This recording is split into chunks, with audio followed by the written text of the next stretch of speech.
The 2024 Home Run Derby last night in Arlington, Texas to kick off the All-Star festivities this weekend in the Lone Star State. I said weekend, I mean week. It is a Tuesday live right here on the early line on SportsGrid. The unlikely champion, the first in the history of the Dodgers organization in his first season at Chavez Ravine, Teoscar Hernandez outlast Bobby Witt Jr. last night of the Kansas City Royals to win the 2024 Home Run Derby crown in Arlington. 14 long balls in that final round. Bobby Witt Jr. only able to muster up 13. His final pitch of the night for Bobby Witt Jr. was a deep and sky-high fly off the base of the wall in center. He shrugged in disappointment. Teoscar Hernandez immediately celebrating. 49 total home runs for Hernandez last night in DRS. He entered the Home Run Derby in a field of 8 with the sixth best price. That's third longest at 12-1. Cash a big plus money price on the Underdog last night for Teoscar Hernandez, who had the longest price of the four into the second and semifinal round and was the underdog against Bobby Witt Jr. in that championship round as well. Plus money across the board for Teoscar Hernandez. Yeah, and also yesterday, from a handicapping perspective, we talked about this extensively. You know, how do you actually approach the home run derby? And sometimes it comes down to its simplest form. You take a look and say, well, I don't know if I want to lay minus, 250, 280, whatever it was, on Pete Alonso to advance into the semifinals. Yeah. So I went Jose Ramirez, and not basically because I thought he was a great hitter. It's like, okay, there's 8 guys. They can all do it equally, basically. And as it turned out, there were a lot of upsets there. Plus 198 gets into the next round. I thought that was a possibility. And also from a guy that's been in the actual tournament before. Didn't have a great appearance in his first time around, had a better appearance yesterday. That worked out certainly in the favor. But also, if you were just looking, and the joke was yesterday too, was why don't you just take like Alec Boehm at 20-1, 22-1, wherever it closed at, because like, hey, maybe he can do something. He looked like he was damn near right to steal that thing, and he advances with a nice money price into the semifinals, but upended by Hernandez. But it did come down to that final hit for Bobby Witt, which hit the bottom of the wall. So he did have a little bit of intrigue there at that point. But from my angle of it, it was, okay, maybe it should be Pete Alonso. The guy doesn't make it there. But number two, we talked about this yesterday. Like, this is an arena, or should I say a huge stadium that is enclosed with a dome with the air conditioning on. There was no real handicap going into it, but just looking at the total distance of the longest home run by going, it's not great conditions to hit, and it easily, Ben, stayed under that total. Now, granted, I gave that information out yesterday. Didn't bet it myself, only had a small piece on the best bet of the day as it worked out. But it wasn't a bad home run derby, but there are changes that I would like to see, but certainly a worthy winner in Teoscar Hernandez to perform in front of all of those players and those fans where you are the spotlight to win it. That's a pretty big deal. There weren't as many long balls yesterday. We'll get to some of the results for the overall home run derby in just a moment, but virtually everything stayed under what a home run total was. 273 and a hook, up from 296 and a half for the total amount of home runs hit over all 3 rounds by all 8 contestants. Tom Vecchio shared the trends yesterday, the home run prop king. We saw more than 340 2 years ago. Even last year out in the Northwest in Seattle, T-Mobile Park, as we all know, a pitcher's friendly ballpark. Even we got over 290 last year. Yeah. Not really the case yesterday, just 225 in total. There weren't the fireworks that maybe we expected, but Teoscar Hernandez cashes a big plus money price. You mentioned Alec Boehm. He tied for the most in the opening round alongside J-Ram Jose Ramirez. 5 of the 8 were debutantes, including Hernandez. That was a minus 168 price for a first-time appearance to be a first-time winner. Entering the home run derby DRS, Pete Alonso, a 3-1 number to win his 3rd home run derby crown. Only 4 players in the history of Major League Baseball's home run derby have won multiple titles. Ken Griffey Jr. with the most. He has 3. Pete Alonso still stuck on 2. Prince Fielder has 2. And Yoenis Cespedes also multiple home run derby crowns. Pete Alonso entered yesterday as the favorite at 3-1. Gunnar Henderson of the Baltimore Orioles, who has the 3rd most long balls all year in MLB, had the 2nd best price at plus 380. Those 2 guys, Polar Bear with 12 and Gunnar Henderson with 11, had the least amount of home runs in the opening round, both staying well under their first round total. So we didn't really get the theatric or hot off the presses as maybe we expected last night in Texas.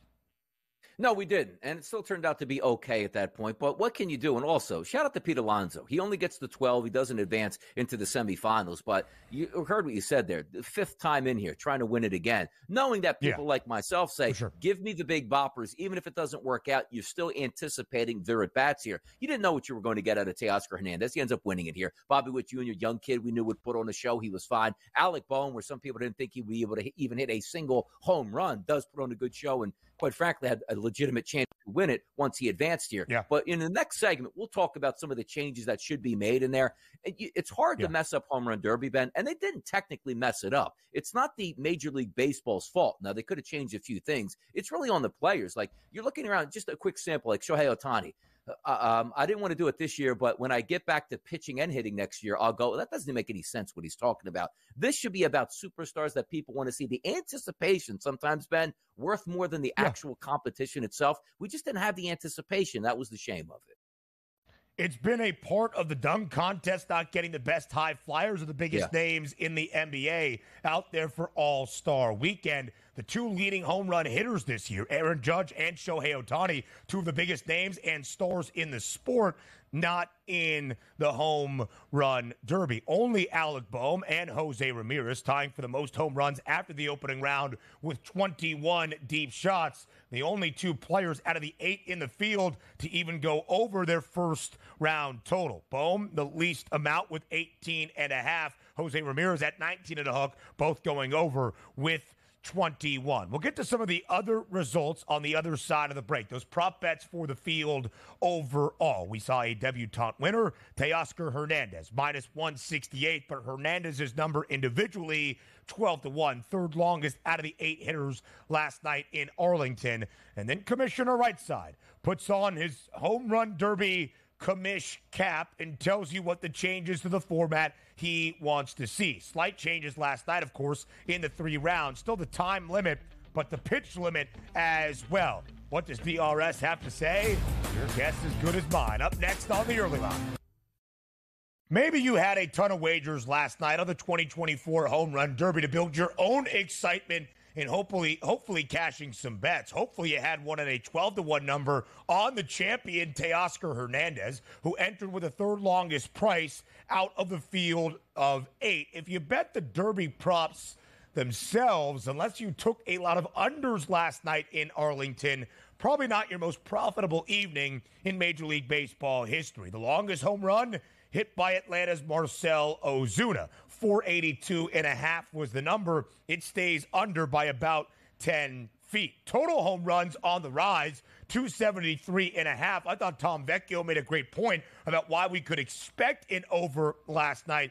It stays so far under with only 225. It was part of the lack of excitement because there just weren't all that many home runs like we had seen in years previous in this format. Total home runs by the champ, 63.5. Teoscar Hernandez holds on with only 49. A swing-off tiebreaker, though. That was the most exciting moment of the night. Bobby Witt Jr. down to his final pitch. He had 13 home runs. Teoscar Hernandez in the championship round had 14. Deep fly to center, deepest part of the park at Globe Life Field, off the base of the wall in center field. Bobby Witt Jr. coming oh so close, but just a little bit short. So not a ton of value from the prop perspective, which leads into our next conversation.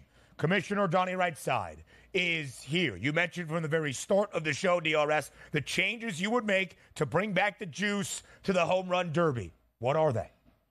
Look, it's a couple simple ones here, and it doesn't have to be, ridiculousness, because I can put that commissioner's cap on and I go down that NBA path saying, you know what, we're going to vote on who we want to be in the slam dunk competition. Let's just say it's LeBron James, it's Anthony Edwards, and a couple other superstars that you want to say, Giannis. And LeBron James goes, well, I'm healthy, I don't want to play in it. And then I go, okay, well, it's a 10-game suspension, no pay outside the All-Star break because you don't want to compete in it. Now, granted, I like that train of thought, and I would support that, but I know most people wouldn't. But it's just simple in Major League Baseball, and sometimes it's not actually the issue, as I said, from a Major League Baseball level. Not talking about the players itself, from upper management, ownership, and certainly the league and the commissioner's office. It's a simple fact of, I call it like the Mike Trout analogy for baseball. Baseball has a lot of superstars, but it's up to the superstars to market themselves. Baseball does a terrible job itself, and also the players as well. Have you ever checked out, like, the feeds from, let's just say, social media for NBA players compared to Major League Baseball players, it's non-existent. Like, follow your average superstar. He might tweet once a month that says, hey, buy a protein powder from this place, and you never hear from him again.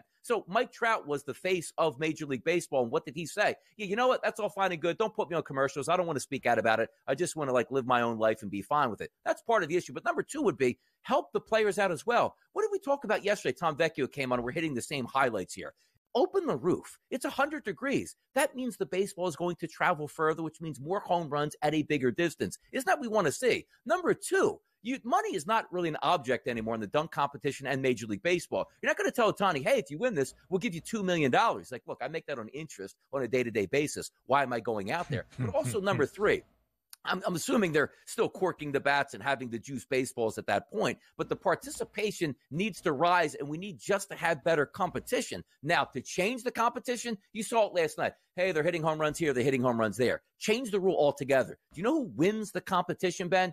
Not who hits the most home runs, who hits the farthest home run. That's the winner. One goes 525 feet. Hey, he only hit 4 of them. Well, he was trying to swing from his heels. People want to see distance out there and absolute bombs. So if you're going to have guys like Alec Boehm with a sweet swing just making over the fence, that's not fun anymore. Let's do things that were so enjoyable just a few years back when Sanchez and Stanton and Aaron Judge were knocking baseballs off the back wall in Miami. That's fun. It's a simple change. Instead of hitting home runs there, just give me the distance. The guy with the longest distance, he wins home run derby. People would enjoy that because no longer are you saving yourself and calling timeouts because you're tired. Your only goal is to hit a baseball as far as humanly possible. That's fun to watch. If I can add two things, Commissioner Rightside, as your deputy, regardless of where the All-Star game is played, let that city host, let them get the economic bump. Home Run Derby are always at Coors Field in Denver, Colorado. Then you see fly balls go more than 520 feet. If that's not enough, if we can't go to Coors, then maybe we bring back the days of McGuire and Sosa and Canseco, if you know what I mean. Just a couple of quick, bang, bang, bang. Let him out there. Don't How about aluminum for a couple bats? of weeks a little after. aluminum bats out there. Yeah. Aluminum bats would be sick. Or maybe we emphasize small ball like they do in the Korean Baseball League. Oh, a my bunch gosh. derby. All right.